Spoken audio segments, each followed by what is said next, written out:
Hello বন্ধুরা। হ্যাঁ, অনেক দিন পরেই চলে আসলাম আরেকটা ভিডিও নিয়ে। হ্যাঁ, হয়তো ভূমিকম্পর মতোই আসলাম বলতে পারো। তো কিছু কারণে ভিডিও বানানো হয়নি এতদিন। তো আবারও ভেবেছি নতুন বছর যেহেতু স্টার্ট হবে, ভিডিও বানানো আবার স্টার্ট করে দে। তো সকাল সকাল, ঠিক সকাল সকাল নয়, আজ একটু ঠান্ডা আসছিল, তো একটু দেরি করে স্নান করেছে। স্নান করে নিয়ে এখানে সিঁদুর পরে নিচে, সিঁদুর পরে সিধা চলে আসলাম ঠাকুর ঘরে।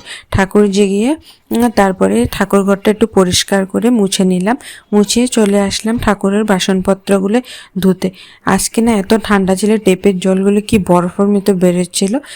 যে হোক, ঠান্ডা হোক গরম হোক, মেয়ে লোকরা তো সংসারের কাম কাজ করতেই হবে, যে হোক।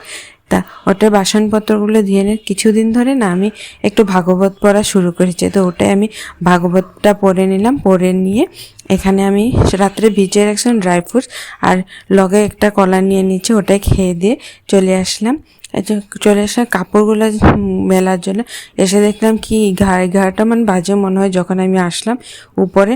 দেখে কখনো কুয়াশায় পড়ছে। যে হোক, রৌদ্র তো নাই, এই কাপড় শুকাবে না জানি, তারপরেও মেলে রাখলাম, জলটা ঝরে যাবে। তো আজকের ভিডিওটা এখানেই শেষ করি। মিলছে।